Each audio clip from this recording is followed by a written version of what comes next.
Hi everybody. Today we're going to be talking about diversity and the treatment of offenders. So this is another extremely important lecture because, as you know, diversity permeates our world and our criminal justice system. And we'll talk about how important it is for the people who provide services to be culturally competent and aware of issues that people may have because of different backgrounds, and how that brought them to the criminal justice system to begin with, and how that may impact the way they interact with you, the criminal justice system, and their treatment. So what exactly is diversity? I know you've probably studied a lot about diversity in your time here at John Jay. But for the purposes of this course, we'll define diversity as all the ways that individuals are unique and different from one another. So that can be in relation to race and ethnicity is what we typically think of, but it also pertains to age. So younger, older, gender, male, female, transgender, people's physical ability, are they physically disabled or not, their sexual orientation, certain physical characteristics they may possess, their income, which is particularly salient for those in the criminal justice system because many people come to be involved with the criminal justice system from low socioeconomic status, education level, marital status, different religious beliefs or ideologies, their geographic location, whether they're coming from a rural place or an urban place or the suburbs, their status as a parent and their different personalities, as well as their veteran status. So Andres Bonta and Hogue, who are the individuals who came up with the R&R model, talk about diversity with respect to treatment, and they say that clinically relevant treatment holds the best promise for reduced recidivism. It can be defined as those interventions that maintain respect for and attention to diversity in both the people and the programming. So this is kind of going back to that R&R model and doing a good assessment and understanding people's unique needs. And just because somebody has a certain skin color or is a certain gender or a certain religion, it doesn't mean that that is what defines them. It may for some people, other people it may not. You need to explore what diversity means to that individual and how that's going to relate, like how that brought them to be before you to begin with, and how that's going to relate to the way they're going to interact with you in the treatment as they reintegrate into the community. One of the things we can't ignore with the criminal justice system is kind of the disproportionate number of minorities who are incarcerated in the U.S. and globally, actually. In most countries, people who have been oppressed populations are typically overrepresented in the criminal justice system. So in 2014, which is the most recent statistics I could find, Black individuals constituted 2.3 million individuals in the U.S., not in the U.S., of the criminal justice system, or 34% of the total correctional population, which is 5 times the rate of white individuals. The imprisonment rate for Black women is twice that for white women. So we need to kind of think about why that is, what brought them there. And so while African American or Black individuals and Latinos make up only about a third of the U.S. population, they make up more than 56% of all those incarcerated in the United States in 2015. So they are disproportionately represented. So here we can kind of see, so the red bar on the right is their percentage in the U.S. population by race or ethnicity, and the bar on the left is their percentage of the prison population by race or ethnicity. So you can see it's almost 3 times as many Blacks are in the criminal justice system as are in the population. More than about 1.5 times the number of Hispanics or Latinos are incarcerated. Whites are underrepresented, so they make up 2/3 of the U.S. population, but only 1/3 of the criminal justice population. And other includes Native Americans, Asians, etc. So you can see here, these are imprisonment rates by graph, both state and federal, over the years. And you can see kind of it was rising through the 80s with that Get Tough on Crime law, which targeted particularly Black individuals. Fortunately, the rates have kind of leveled off and are somewhat decreasing. You'll see that rates for white individuals have somewhat gone up but are steady. Latinos are kind of increased and then holding steady, and Native Americans were increasing as well. So why do we have this disparity in the criminal justice system? I know you've probably studied this extensively in other courses, but because of social and economic isolation in the inner cities, where people with minority status tend to live, this provides criminal environments where people are raised, and therefore they get involved just by their lack of opportunity. There's also crime and drug arrest rates. Black individuals represent 12% of monthly drug users, but comprise 32% of people arrested for drug possession. And so we've had a lot of discussions in the media and in our classes over the last year about how there's disproportionate, stop and frisk and things like that. So people of Black or African American heritage are getting arrested at higher rates for crimes as opposed to other individuals. We get tough on crime and war on drugs policies, then disproportionately punished those individuals. We also had mandatory minimum sentences for crack as opposed and powder cocaine, which was at the time being used more by certain populations, such as the black individuals, and so they were being sentenced at higher rates for longer periods of time. And then you have 3 strikes and you're out rule, where they were getting people for minor crimes and they were keeping them incarcerated for long periods of time. So that's kind of part of the rationale, and you'll study that more extensively in other classes, but why there are disparities in the criminal justice system. There's obviously the historical oppression of minorities in the US, and so all of that impacts it. But what we can do today is, as treatment providers, how can we take those issues of diversity and kind of make them a plus and a strength and work with those individuals that we see and make treatment most effective for them.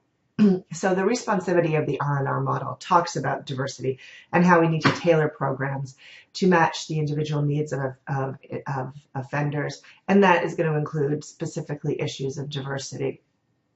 In the Good Lives model, we recognize that factors related to diversity, such as your sexual orientation, your gender, your racial or ethnic identification, all those are actually can be viewed as strengths that can bring to you a good life. And so you want to build on those things that people value about themselves, things that make them unique, and things that they value about their diversity in order that they can live a good life.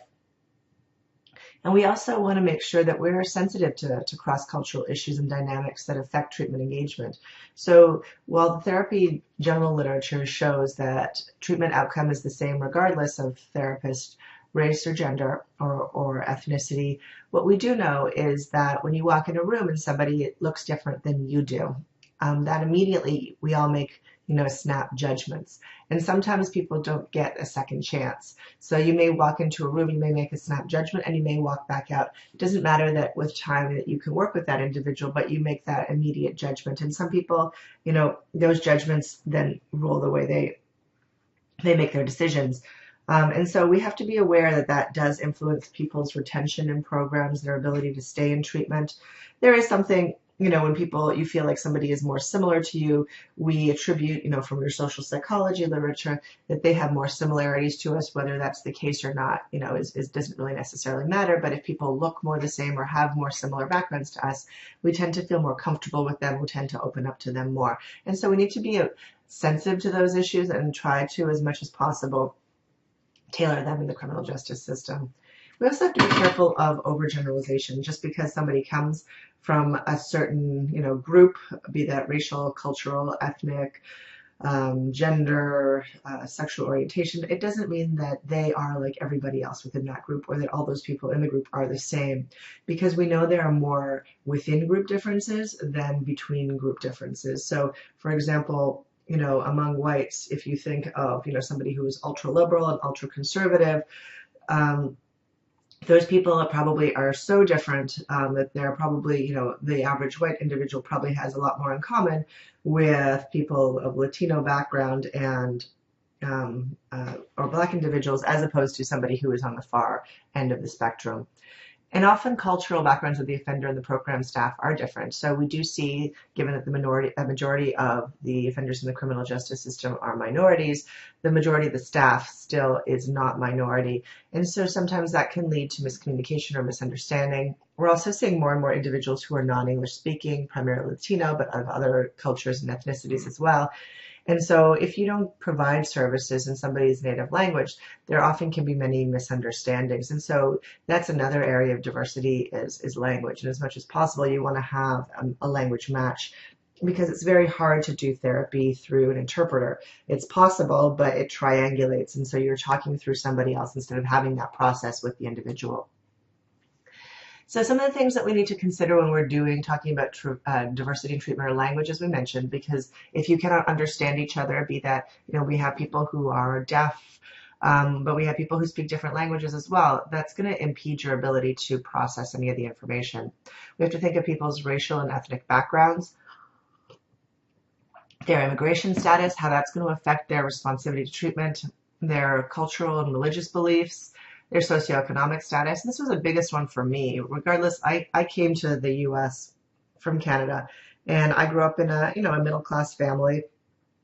And when I first came to work in the criminal justice system, I think the hardest thing for me was understanding, that many of the individuals that I came in contact with came from, a very low socioeconomic status, and understanding what that meant because I'd never experienced that in my kind of sheltered life. And so that was really eye-opening for me, and I really needed to take some time and get some supervision around that issue because I really didn't understand how those factors related to individuals getting involved in the criminal justice system. So that was a really important learning lesson for me.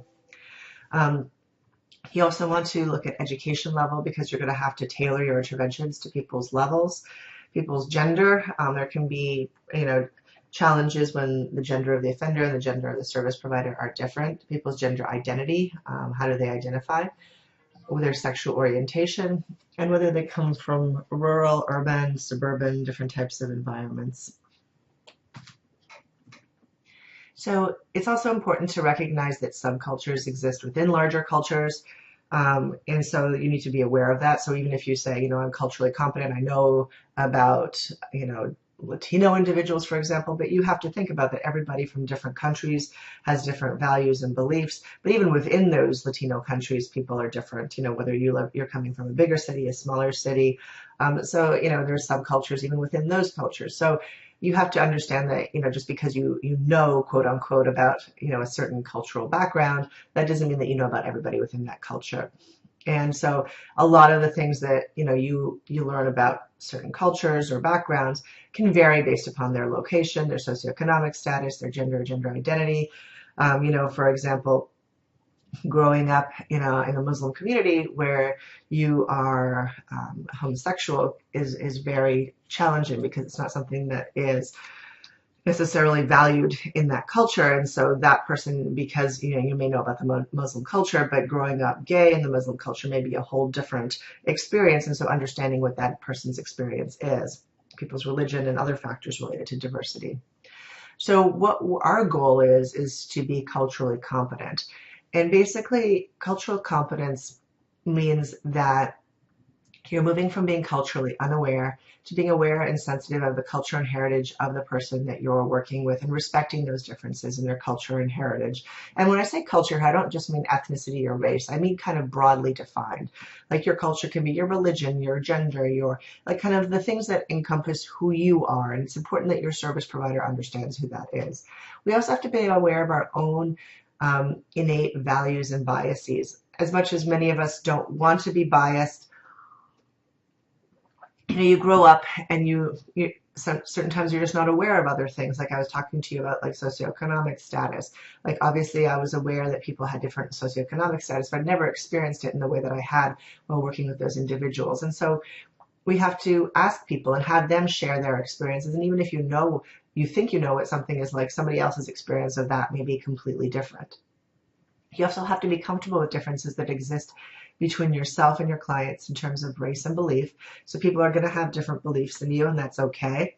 You also have to be sensitive to circumstances like cultural or socio-political influences that may have brought minority clients to the criminal justice system to begin with. We're still healing in this country. There's a lot to work through, and we have to be sensitive that there are racial disparities in the criminal justice system, and we have to be understanding of that. And we have to acknowledge and be aware of our own racist attitudes, beliefs, and feelings. And we all have different, thoughts about different people from different groups. Again, be that racial, ethnic, gender, socioeconomic, et cetera, et cetera. And we have to be aware of that. That doesn't mean we can't work with people from those groups, but we have to be, in check with our thoughts. We have to question them. We have to get supervision around them. And the more that we expose ourselves to people from different backgrounds and different belief systems, the more open we become and the more, culturally competent we become. The American Psychological Association, as well as other organizations such as Social Work, have guidelines for cultural competence that you can read on your own.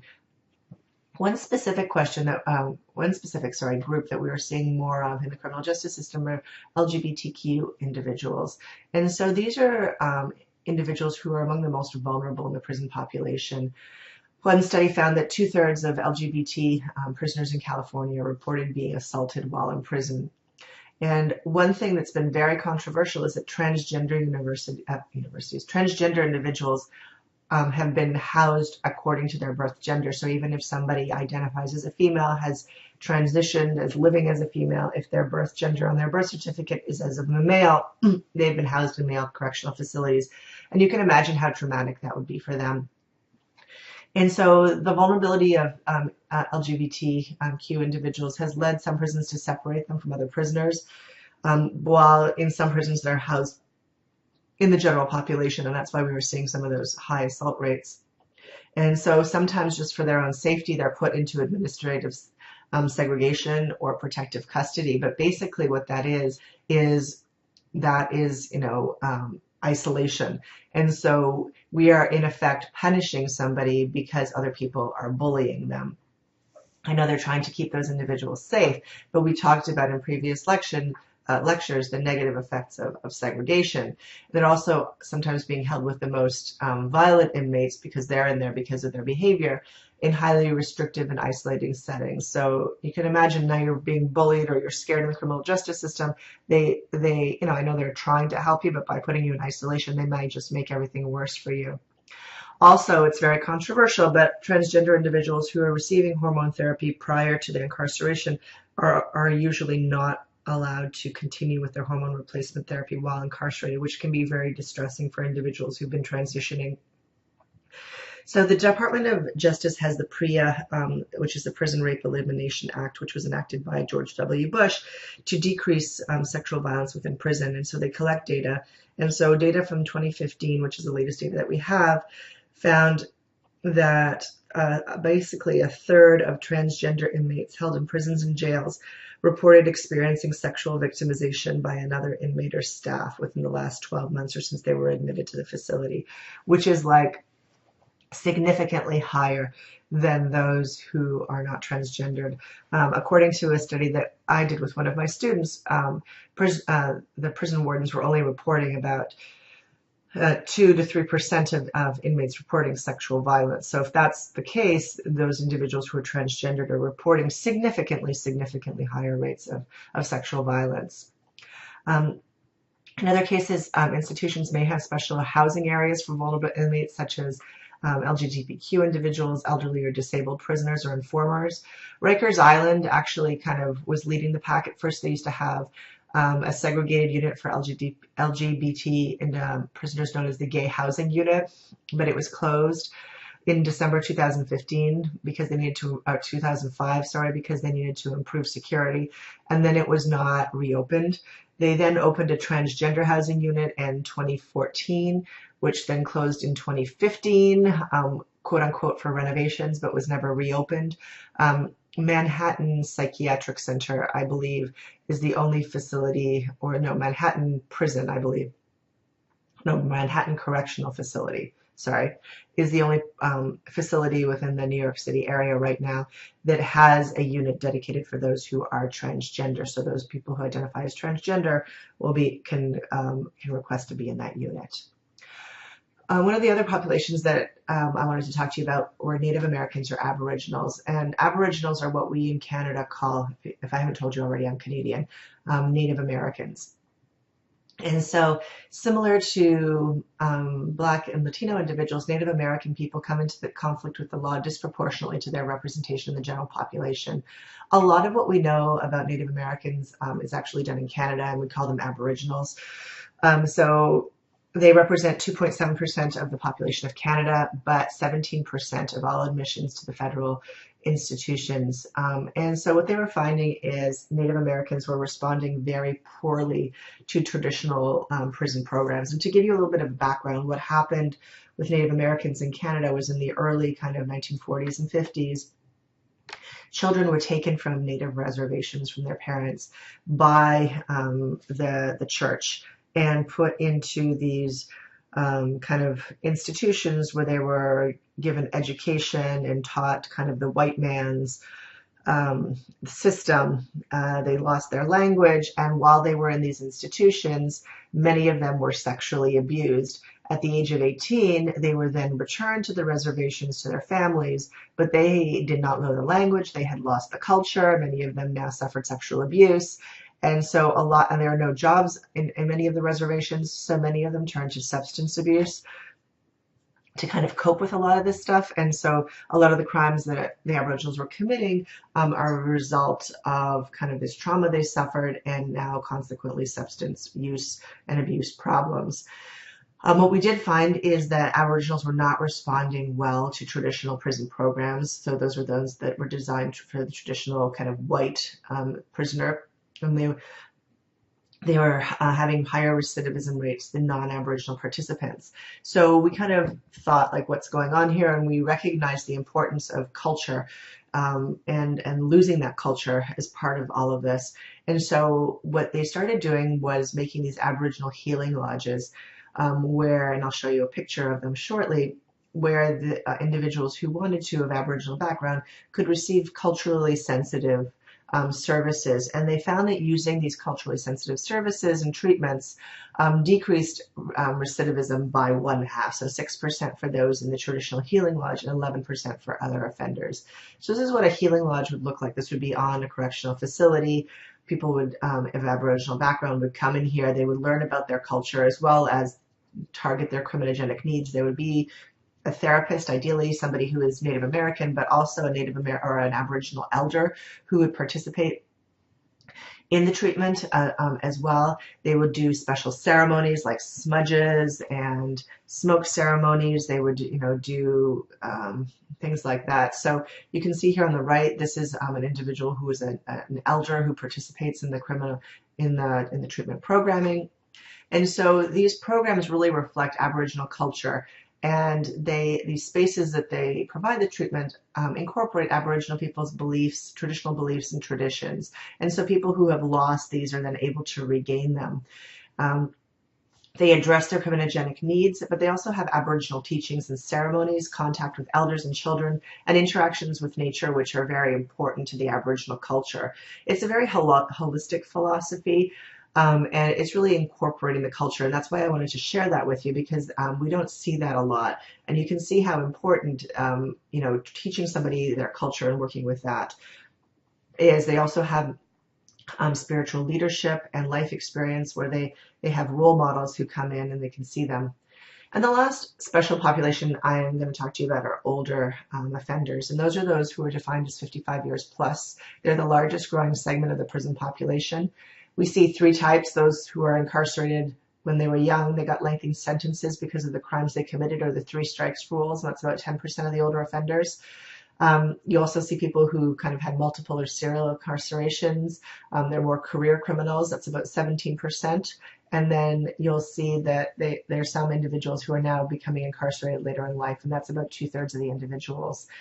The reason that we're going to be talking about them is that because many of them are experiencing normal things related to aging, their costs are about 3 times as much as the average offender, because they have all these medical conditions that need to be treated and prisons are not equipped to treat them. So older offenders may have medical concerns. They may have a rough adjustment to prison, especially those 73% who are coming in contact late in life. They may not be able to participate in prison programming adequately. The prison environment may be particularly stressful. They're not going to fit in with their peers because they're much older. As people grow old, the role of the family becomes more important. They've been separated from their family. And then, what do you do in terms of parole with somebody who is 75, 80, things like that? And so when we work with older individuals, we also have to be aware, we talked about biases. People have biases regarding, aging. And we also need to be informed about gerontological processes and how those are going to be affecting individuals, because you can see, a lot of people are going to be dealing with physical and mental problems as they grow older. There might be dementia, things like that. And you also want to facilitate case management, because many of these people, we want to return them to the community where they can receive appropriate services which they can't accommodate within the criminal justice system. So these are really important issues, working